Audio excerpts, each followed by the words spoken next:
We've got a cute little child's rocking chair in the shop that needs a little bit of help. The customer just wants me to clean it up and tighten up any loose joints. She actually likes the patina of the paint, and I can't disagree with her. I actually think it's pretty cool. But we definitely have some loose arms that they held in with screws and a couple of nails. But we're going to take this apart, we're going to clean it up, and we're going to reglue all these joints. So stick around, and I'll show you how we get that done. So first things first, we're going to start tackling these arms. And as we investigate to see how it's held together, we've got a flathead screw here and one here. And then we have these dowels here. So we're going to gently try and get these all out. And I always try and tighten first and then loosen. And that tends to break up any paint that may be there.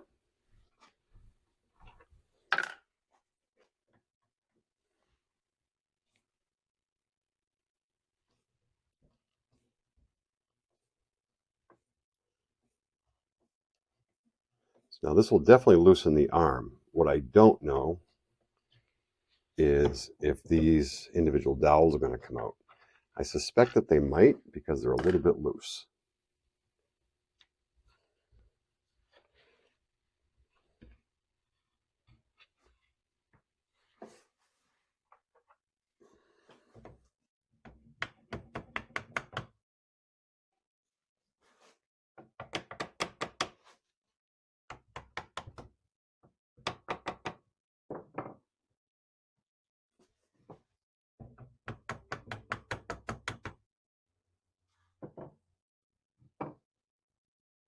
So I'm going to use my tried and true trick here of loosening up these glue joints. And my guess is because of the age of the rocking chair, there's probably Hyde glue used.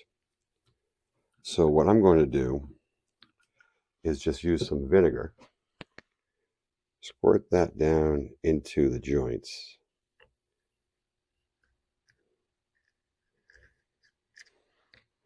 And see if that loosens up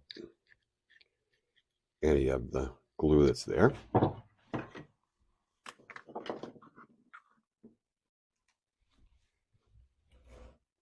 going to do the same thing on the tops.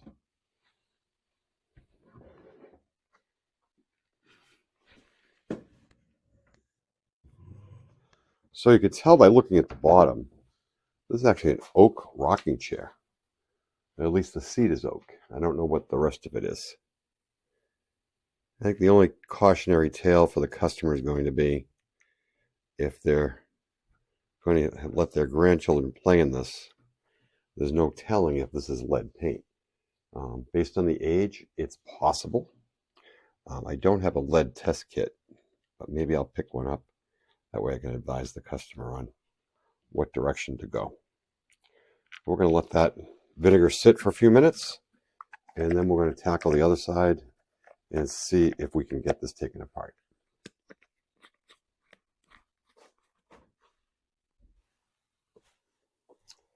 So this screw will not come out.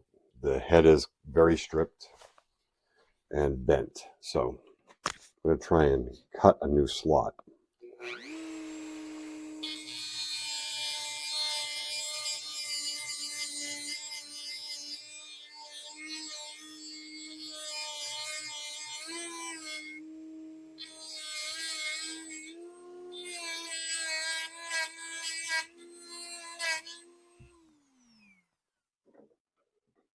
So with any luck, I'll be able to get a screwdriver in here now.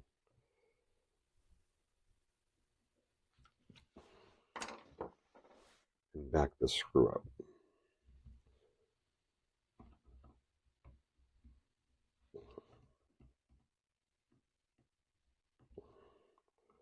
It's turning a little bit.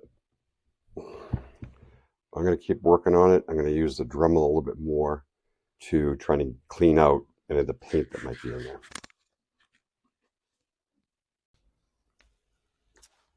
So lots of interesting things as I've been disassembling this child's rocking chair. So first, if you notice, I got the rockers off and I used vinegar as well as a spreader clamp to kind of pop those off. But what I've noticed is wood was rotted and some of the pieces just like flaked right out. And somebody actually used Bondo, I think, to actually try and fill the gaps that were there. But we'll be able to repair that. That's not a problem. But one of the things that I did notice is that the back is extremely loose. Now, as I'm looking at it, it's not just the back where these supports go in that's loose. It's actually broken at this back apron board.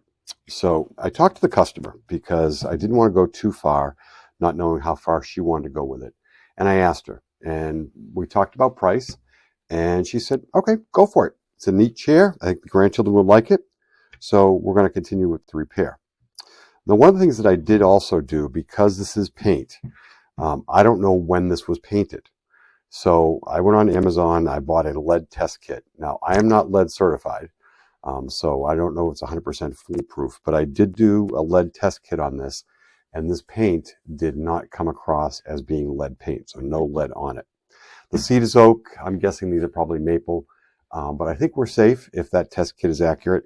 And this is just a public service announcement that if you are going to be working on any old pieces that are painted, I highly recommend doing a lead test kit just to make sure that you're not inhaling any of those lead fumes, lead particles, but then also for the customer that if, especially if it's a child's chair, you don't want the children having access or being exposed to anything lead. So I'm going to keep disassembling this. What I'm going to wind up doing is to get those back supports off, I'm going to have to drill out these tenons so I can pop those out, and hopefully the back separates easy enough. But that's just going to be some work that we'll have to do, that we'll do some of it off camera. But anything interesting that I find, I'll make sure I bring it back on camera. So as I start to attack this leg support, I was about to drill out this tenon, and what I've seen is that this clearly rotted away at some point, and somebody filled it with what appears to be Bondo, and then painted over it. And we'll actually use a Mohawk epoxy stick to fill that back in. But what I'm going to do is just chip out all this old Bondo, and what that will do is give me access to that back support, and it should pop right out. I don't know if it's on both sides, but we'll take a look and see. We're going to focus on this one first.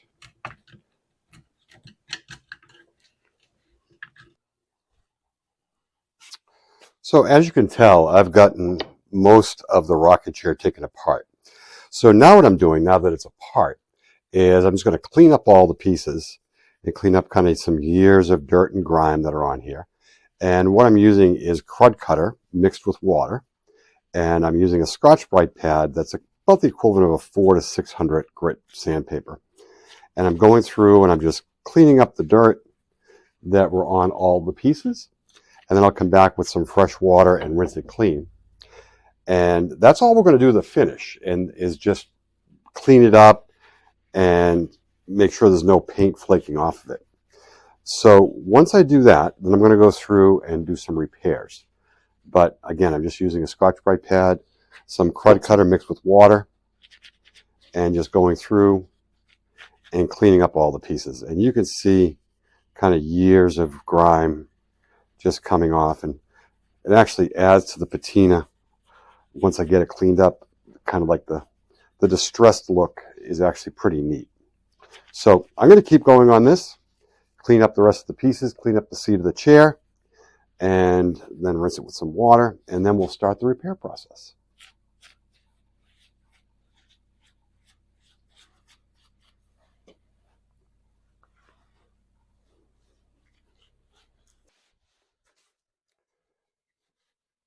So the chair has been completely disassembled, has been washed down with a mixture of crud cutter and water, and then I went through and I did a wipe down of just some fresh water to get any residue off. And it's brightened up quite a bit. So our next step is going to be to do some repairs to this back apron on the seat, to the wedge tenons on the bottom of the back rail, and then to some of the side pieces as well too, because the holes are pretty worn and some extra holes were put for screws and nails over the years. So we're going to let this sit, let it dry, and then we'll come back and start tackling some of these repairs. The arms of the rocking chair are held in place with screws on either side, and these holes are pretty well worn. So what I'm going to do is just shoot some glue down into these holes, and I'm going to insert a 3/16 inch dowel just to fill that hole, so that when I put the new screw in, it actually has something to bind to.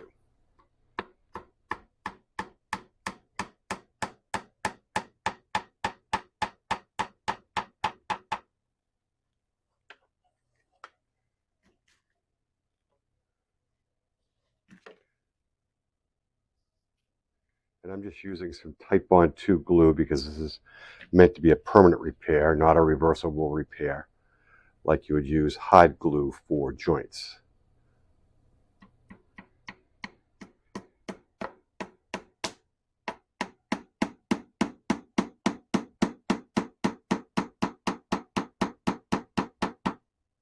All right, so they sit a little proud, which is good. We'll let them sit and cure, and then we'll come back and we'll shave them off with a chisel.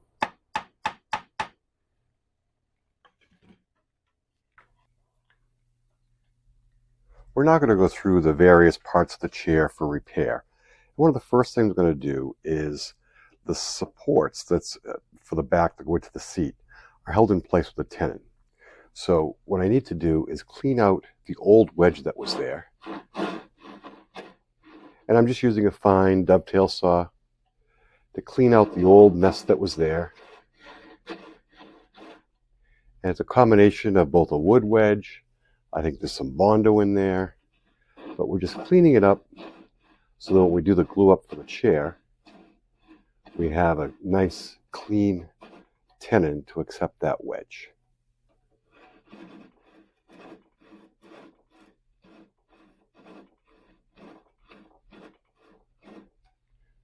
All right, that seems to be in good shape. I'm going to do the other side now, and then we'll move on to the next set of repairs. So now the back end, this back apron rail of the seat has a crack in it on this side and on this side. And so what I've done is I've positioned a clamp here. And what I'm going to do is I'm going to pry it back to open up that crack just a little bit more. And then using a syringe, I'm going to try and squirt some glue down in there so that we can try and repair that crack.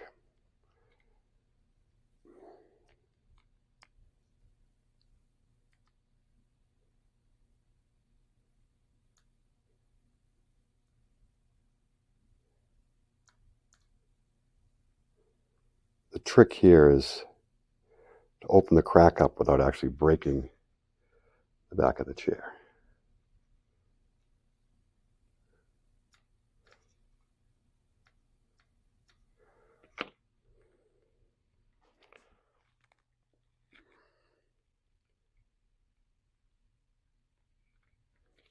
So it looks like the glue is settling down in there, which is a good thing.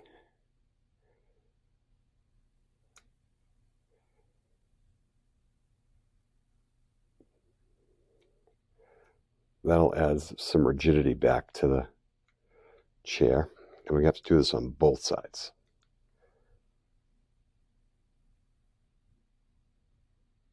All right, so I'm starting to see the glue squeeze down in here, which is good. Kind of work it in there with my finger. And then we'll take this clamp off.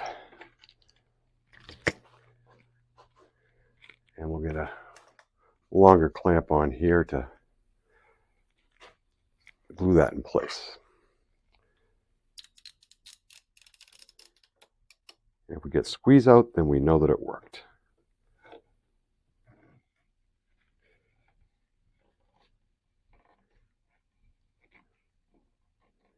And we got squeeze out, which is exactly what I was hoping to have happen.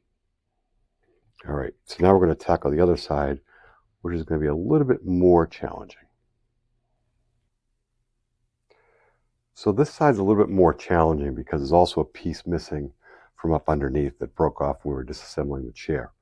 But what I've done is I've wedged in a putty knife, and I'm going to use the same process of squirting in some Type Bond 2 glue down into the crack.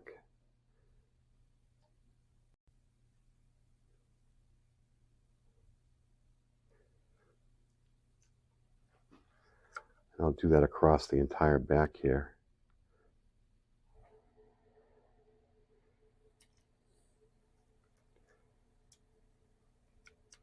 Then once we get this crack repaired, we'll tackle the missing piece up underneath.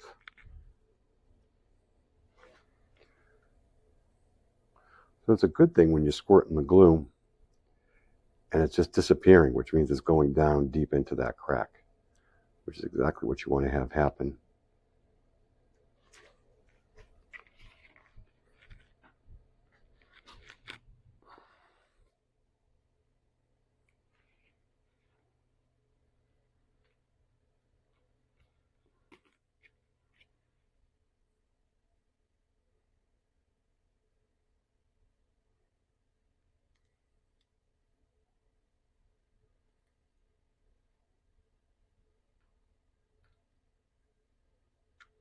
All right, so we'll work that glue in. And before we clamp it this way, what I'm going to do is I'm going to tackle that repair of replacing that broken piece from underneath. So here's that piece that broke off when we were disassembling the chair. And it fits back in there very nicely, which means there's no gaps, which means that we're going to be able to use Type Bond 2 glue to make the repair. Now it's not going to completely fill up the crevice that's here. We'll need to fill that in with epoxy later on. But for now, what we'll do, it will get it in place, and then we'll be able to make the epoxy repair afterwards.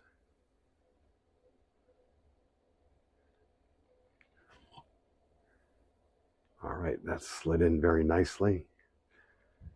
It aligns nice. It's nice and smooth across. So I'm going to get a clamp across this way.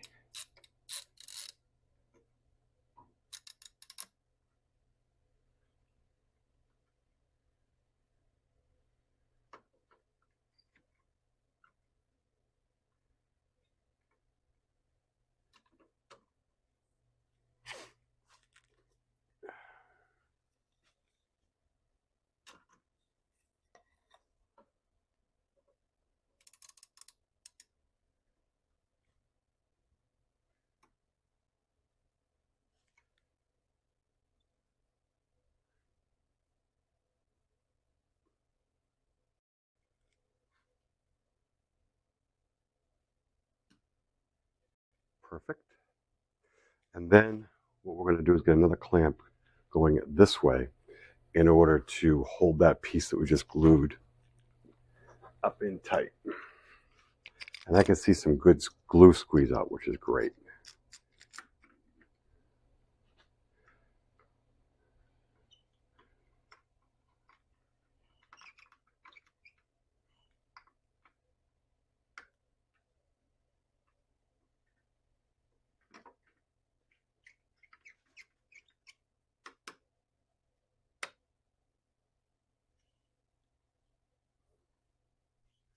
All right, another repair made. So now we're going to let this sit, get some more glue squeeze out, which is fantastic.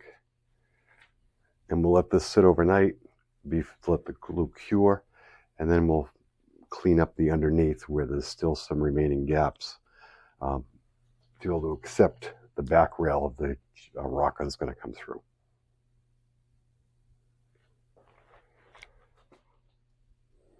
I've done a dry fit of this rocker and it's gone together pretty nicely. The back went together well. These support arms went down to the seat. The seat held together. The seat apron held together well. The arms came together. And so what I'm going to do now is take apart this dry fit, glue everything back together again. And then there are 4 screws that need to go in, 1 at each arm at the top and 1 at each arm here at the bottom. And that will actually help with some of the clamping, so I don't have to worry too much about getting clamps on it. And then what I'll also do is I cut some wedges for the tenons that for these through support arms. And once I get it all glued in, I'll drive the wedges in as well.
With the glue up complete, I'm now going to do some touch-ups. And what I did is I mixed together some paint that I had along with some pigmented dyes. And I'm not going to clean up the chips that were natural over age. What I am going to do is touch up anything that I may have chipped that looks like fresh wood, so that it all blends right back in again. And I'm just using an artist brush and going through and just gently touching things up. Again, not looking for a perfect finish, but at the same time let it show its age with the worn wood, not the wood that I may have damaged in the repair process. The other thing that I'm going to do is the screws that were in this were definitely not the right size, but there was paint on them as well too. So what I'm going to do is, using this same touch-up, do the same thing that the previous person had done, which is just touch up the heads of the screws. So again, they don't stick out as being brand new, but more from an aged perspective.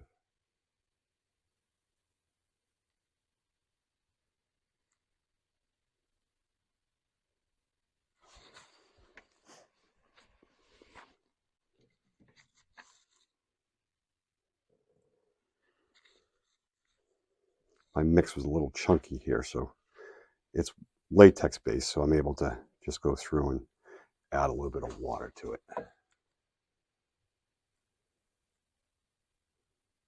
And that seems to blend it in pretty nicely. So it looks like the antique screws that were there. And I might wind up coming back and touching them up just a little bit. I also had some screws here on the side.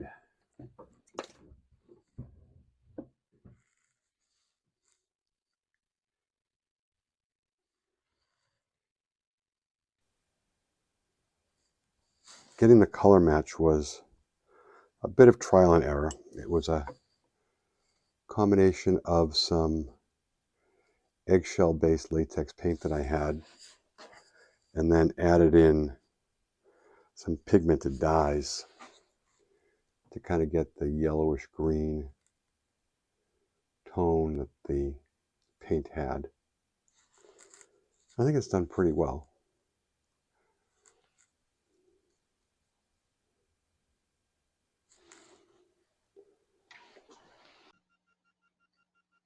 Thank you for watching this video. If you have any questions or comments of any of the process or methods that I used to make the repairs, please comment below. And if you're not already subscribed, please consider subscribing to A.G. Johnson & Son Furniture Restoration.